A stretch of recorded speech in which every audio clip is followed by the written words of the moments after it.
오늘은 놀라운 일을 행하리라 라는 제목으로 말씀 전하겠습니다. 미국 드라마 중에 뉴스룸이라는 드라마가 몇 년 전에 인기가 있었다고 합니다. 저는 중간중간 짧은 장면만 봤는데 굉장히 인상적인 장면이 있더라고요. 주인공은 유명한 앵커였습니다. 한 토론회 패널로 참석을 했는데요. 대학생들이 이제 패널들에게 질문합니다. 왜 미국은 세계에서 가장 위대한 국가입니까? 그 이유가 무엇입니까? 미국 사람들은 자기가 최고의 나라인 줄 압니다. 하여튼. 근데 이제 그 질문을 이제 했는데 다른 패널들이 이제 대답을 하는 거예요. 미국에는 자유가 있기 때문이다.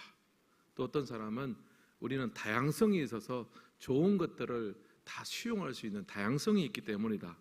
나름대로의 대답을 내놓는 거예요. 근데 정작 주인공은 아무런 대답을 하지 않았습니다. 사회자가 집요하게 질문합니다. 이 질문만큼은 꼭 대답을 하십시오. 계속 질문을 하니까 집요하게 물으니까 속마음이 그냥 울컥하고 튀어나와 버렸습니다. 주인공이 하는 말이 뭐냐 하면은 미국은 위대한 나라가 아닙니다. 할 말이 없었다는 거예요. 미국은 더 이상 가장 위대한 나라가 아닙니다. 그러면서 왜 미국이 세계 1위의 나라가 아닌지 여러 가지 지표와 증거들을 계속해서 이제 대는 거예요. 사람들이 할 말이 없는 거죠. 그러면서 마지막 결론을 하는 말이 뭐냐 하면은 우리나라가 위대해지려면 우리는 더 이상 위대한 나라가 아니라는 것을 먼저 자각해야 된다. 그것을 인정할 때 바로 그때부터 다시 위대함으로 나아갈 수 있는 첫걸음을 내딛는 거다. 그 이야기를 하더라고요. 허상이 아니라 실상을 파악을 해야 위대한 나라가 될 수 있다. 이제 그 이야기를 했습니다. 근데 저도 이제 종종 꽃다발을 이제 받기도 합니다. 꽃다발을 받아서 그러면 이제 보다가 이제 목양실에 병에 담아가지고 목양실에 두는 경우가 있습니다. 싱싱하고 굉장히 예쁜 멋져 보이는 꽃이죠. 근데 분명히 며칠 후면 어떻게 됩니까? 시듭니다. 시들 줄 알면서도 이제 그렇게 병에 넣고 보는 거예요. 왜냐하면은 꽃다발에 있는 꽃은 사실 이제 이미 죽은 꽃이지 않습니까? 다 뿌리가 잘렸고요. 이제 며칠은 싱싱하고 보기는 좋지만 시드는 것은 시간 문제입니다. 오늘 그 말씀에 보면요, 하나님께서 이제 인류의 두 가지 모습에 대해서 알려주고 있습니다. 1절 이하에 보면요, 우리가 예수 믿기 전에 하나님을 알기 전에 우리는 어떤 모습이었는지를 알려주는데요, 허물과 죄로 너희가 죽었었다라는 이야기를 하고 있습니다.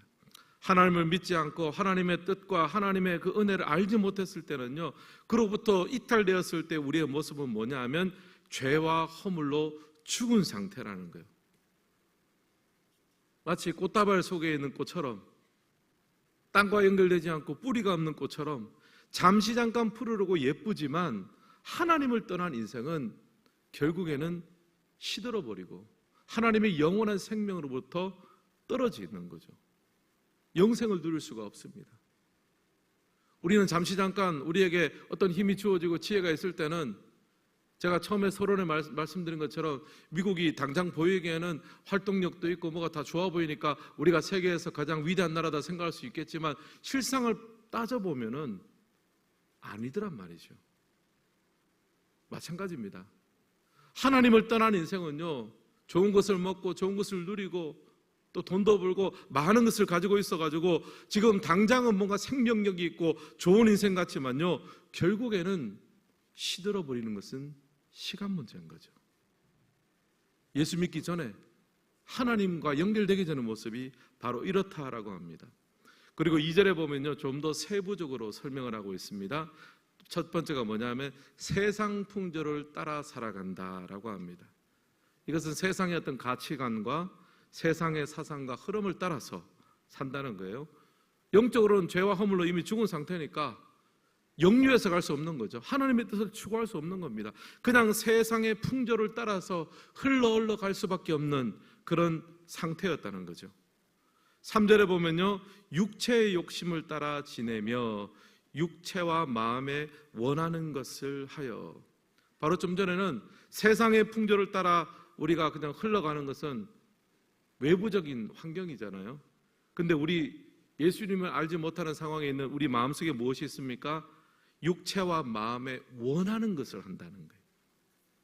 하나님을 떠난 인생은 뿌리가 잘려버린, 뽑혀버린 그런 나무와 꽃과 같은 인생은요, 세상 풍조를 따라 흘러가는 것뿐 아니라 마음속의 죄성으로 인해서 육체의 욕심과 죄성을 따라 이끌려 살아가는 존재가 되었습니다.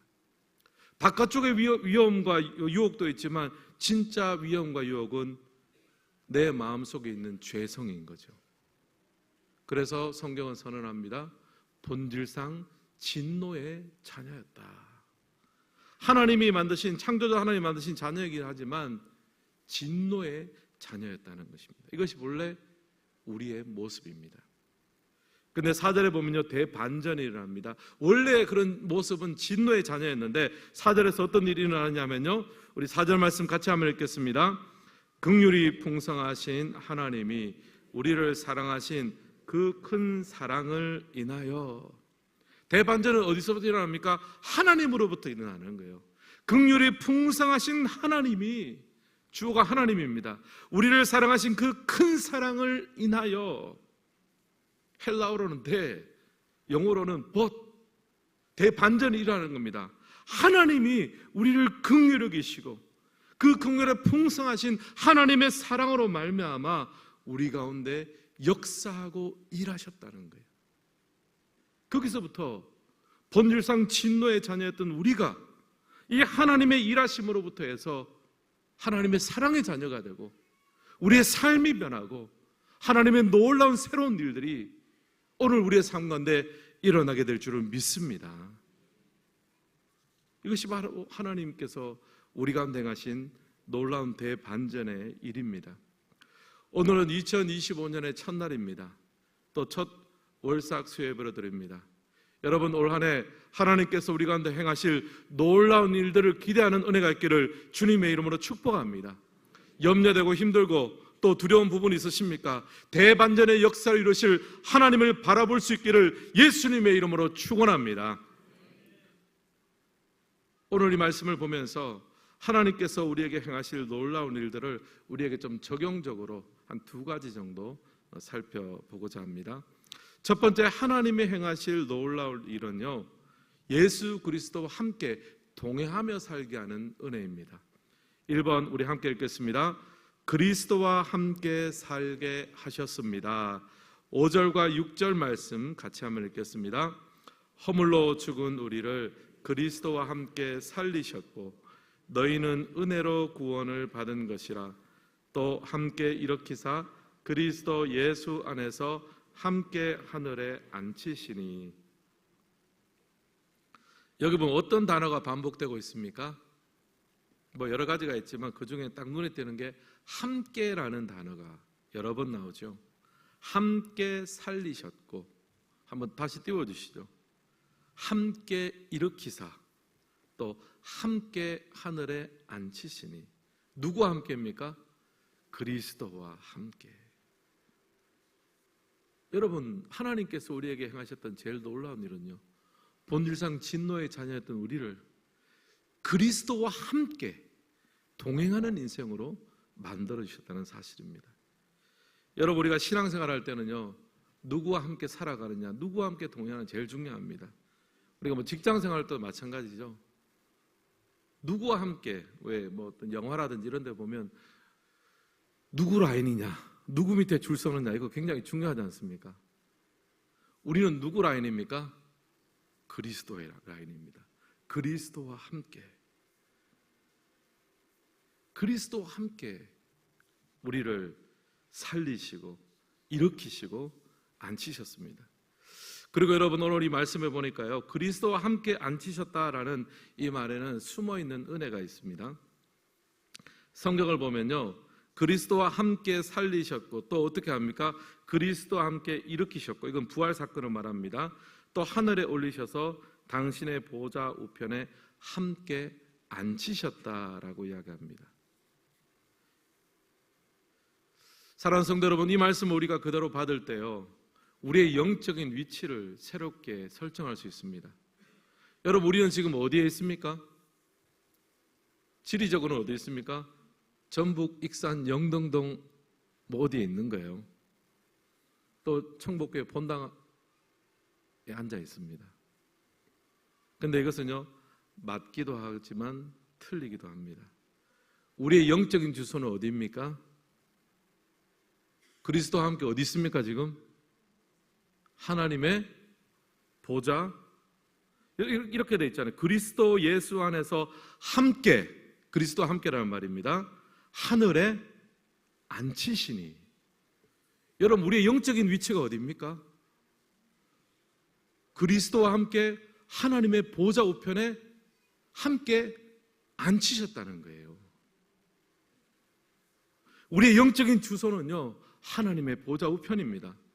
나 혼자는 어림도 없죠. 그런데 그리스도 예수 안에서 함께 하늘에 앉히시니. 여러분, 사실 지금 사단이 우리를 해하는 것 같기도 하고 세상의 염려와 근심이 우리를 이길 수 있는 것 같기도 합니다. 근데 여러분, 사실은요, 이 세상의 권세와 사단의 권세는요, 우리를 해할 수가 없습니다. 왜냐하면 우리의 영적인 위치는요, 높습니다. 그리스도와 함께 하나님의 보좌 우편에 앉힌 존재예요. 여러분, 올 한 해 우리가 또 맞닥뜨릴 많은 일들이 있지 않습니까? 염려도 있고 근심도 있고, 여러분의 가정과 또 직장과 여러분의 삶에 우리가 헤쳐나가야 될 많은 일들이 있습니다. 그러나 여러분, 그때마다 항상 기억하고 잊지 마시길 바랍니다. 나의 영적인 위치는 하나님의 보좌 우편이다. 하나님의 통치와 다스림이 일어나는 바로 그곳에서 하나님께서 그리스도와 함께 나를 그 자리에 앉히게 하셨다. 여러분, 이 사실을 꼭 기억하셔야 됩니다. 여러분, 우리는 결국에는 일어서게 되고 결국에는 회복되고 결국에는 승리하게 될 줄은 믿습니다. 이게 다 누구를 만나서 그렇습니까? 그리스도와 함께 예수님을 만난 덕에, 예수님과 함께 동행한 덕에 이 모든 축복이 우리에게 주어졌어요. 그 옛날 이야기에 바보 온달 이야기가 있지 않습니까? 이 바보 온달이 원래 좀 어리숙하고 바보 같은 사람이었는데 평강공주를 만나가지고 이제 고구려의 왕이 되었다 하는 얘기입니다. 바보 온달이 만약에 평강공주를 안 만나고 다른 사람 만났으면 어떻게 됐을까요? 그냥 바보로 살았을 거예요. 근데 평강공주가 만나니까 삶이 달라지잖아요. 사랑하는 성도 여러분, 우리의 인생은요, 누구를 만나냐에 따라 우리 인생이 바뀝니다. 온달은 평강공주를 만나기 전까지는 바보 온달이었습니다. 그러나 온달이 평강공주를 만나고 평강공주가 그 온달에게 사랑과 관심과 자신감을 불어넣어 주니까 영웅이 되는 거잖아요. 만약에 평강공주가 온달을 만나서 이렇게 말했을 것 같아요.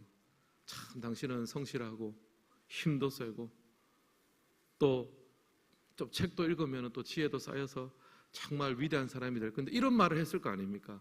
그런 사람을 만나니까 위대한 사람이 되는 거예요. 만약에 여러분, 평강공주가 온달에게 이렇게 말했으면 어떻게 될까요? 내가 눈이 삐었지. 내가 당신 같은 사람 만나가지고 당신이 뭐 배운 게 있나, 돈이 있나, 뭐가 있나, 아이고 내가 미쳤지. 이랬으면 여러분, 온달이 어떻게 됐을까요? 평생 동안 평강공주를 괴롭혔을 거예요. 누구를 만나냐에 따라 인생이 달라지는 거 아닙니까?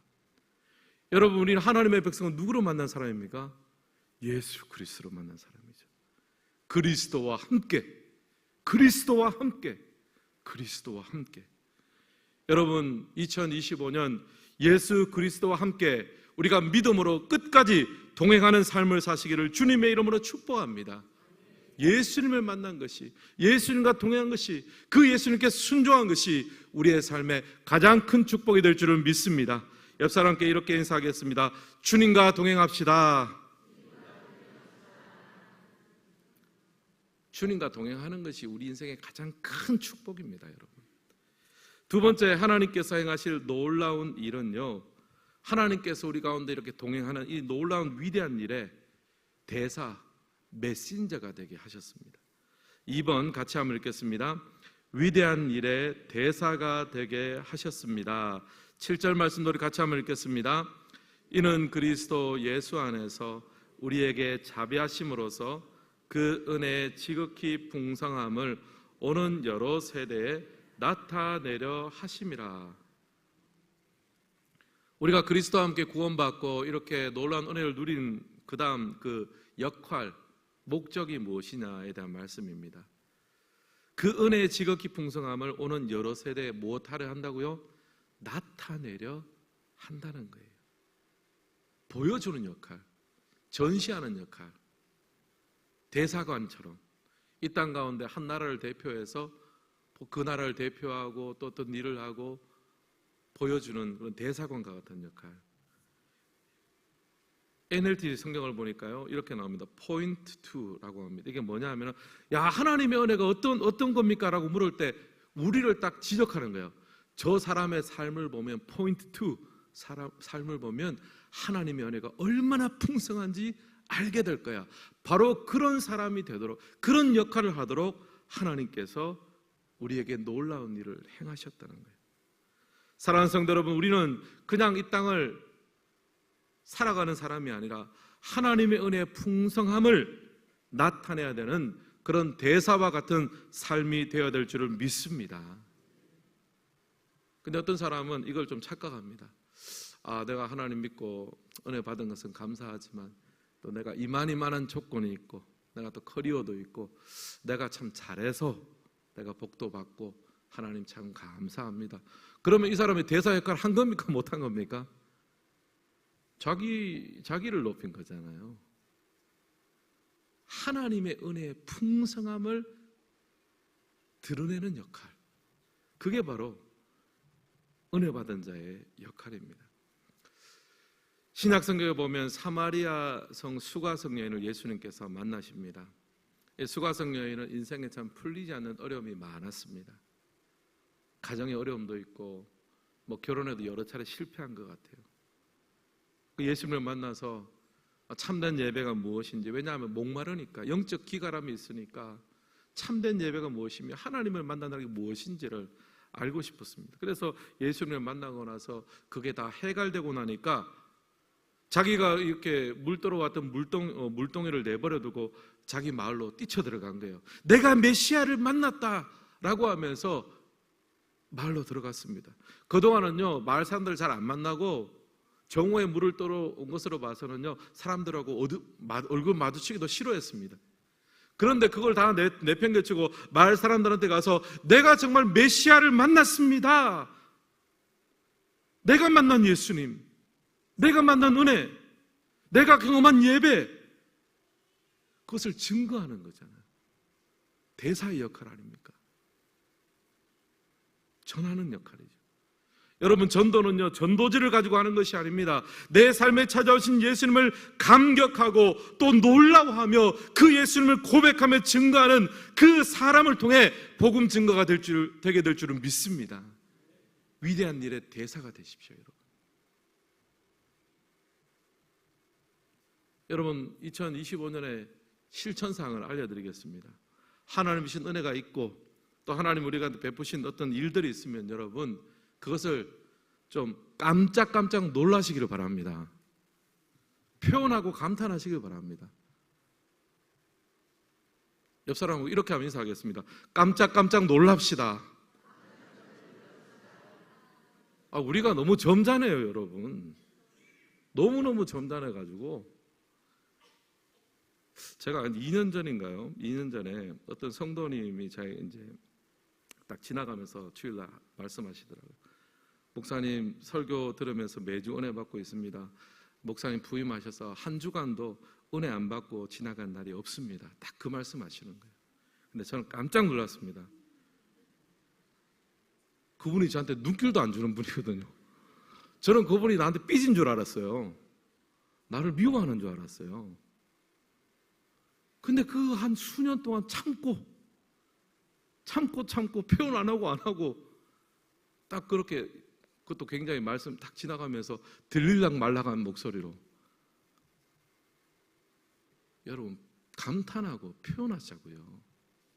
하나님의 은혜를 증거하고 감탄하고 표현하고, 지금 사도 바울이 말하는 게 뭡니까? 하나님께서 우리에게 위대한 일을 행하셨는데 하나님의 은혜의 풍성함을 전하는 자로 우리를 여러 세대에 나타내려 하심이라. 전달자로, 메신저로, 대사관의 직원으로 우리를 부르셨다는 거예요. 여러분, 우리 작은 어린아이들 보면 너무 귀엽잖아요. 너무 귀엽고 예쁜데 왜 그런 줄 아십니까? 뭘 주면은 고맙다고 이야기도 하고, 또 감탄하고, 뭐 하나 보여주면 까르르 웃고 막 그러잖아요. 그게 사실 얼마나 좋습니까? 보기에 너무 좋잖아요. 근데 이제 사람이 나이도 먹고, 뭐 저도 마찬가지입니다. 경험한 것도 많고 본 것도 많고, 뭐 음식도 많이 먹어봤고 하면은 뭐 좋은 것을 봐도 그냥 그렇구나, 뭐 음식 맛있는 걸 먹으면 나쁘지 않네, 뭐 이렇게 이러면 이렇게 해준 사람이 얼마나 그냥 재미도 없잖아요. 여러분, 얼마 전에 성탄절이었지 않습니까? 성탄절에 이제 그 아기 예수님 앞에 나서 정말 감탄하고 감격하면서 예물을 드린 사람이 누굽니까? 이방인들이잖아요. 동방박사 이방인들이잖아요. 왜냐하면 이런 경우가 있나? 유대의 메시아가 난다는 것을 그동안 바벨론의 그 지역 속에서는 그동안 다니엘을 통해서 많은 디아스포라, 유대 디아스포라 사람들을 통해서 우리가 그것을 듣기만 들었는데, 이제 큰 별이 나타나고 정말 그러한가 싶어서 이렇게 먼 길을 와서 보니까 정말 그렇더란 말이죠. 깜짝 놀라서 감격하고 감탄하고 표현했습니다. 근데 정작 유대 지역에 예루살렘에 살고 있던 사람은 어떻습니까? 헤롯 왕도 다 그거 알아요. 거기 있는 제사장들과 서기관과 바리새인들 다 압니다. 다 알고 너무 익숙하고 다 알아요. 근데 감탄하지 않잖아요. 메시아가 오면은 내 입지는 어떻게 될까? 자기 밥그릇만 챙기잖아요. 사랑하는 성도 여러분, 2025년 한 해 하나님께서 우리에게 놀라운 일을 행하신다면, 그것이 크든 작든 우리의 삶과 은혜를 베푸시고 또 역사하시고 우리의 삶의 모든 것들을 열어주신다면, 여러분, 우리가 말로도 표현하고 때로는 작은 선물로도 표현하고 하나님을 감탄하고 감격하는 삶을 살아갈 수 있기를 주님의 이름으로 축복합니다. 감탄하고 표현할 때 하나님이 하시는 놀라운 일의 대사가 되는 줄을 믿습니다. 사도 바울이 지금 그 두 가지를 이야기하는 거예요. 새해 우리가 하나님 앞에 놀라운 일, 하나님께서 놀라운 일 행하시면 그 가장 놀라운 일이 무엇이었습니까? 그리스도와 함께 살아가는 것, 주님의 말씀을 듣고 동행하며 순종하는 것. 그렇게 동행할 때 우리의 영적인 위치는 하나님의 보좌 우편에서 주님의 통치와 다스림을 우리가 함께 맛보게 될 줄 믿습니다. 그리고 그 위대한 일들에 우리가 작은 증인이 되고 대사가 되어서 감탄하고 감격하고 표현하며 나갈 때 우리의 삶에 놀라운 하나님의 역사가 풍성하게 일어나고 우리를 통해 그 주님의 놀라운 은혜가 세상 가운데 전달되는 삶의 현장을 살아가는 우리 모두가 되시기를 주님의 이름으로 축복합니다.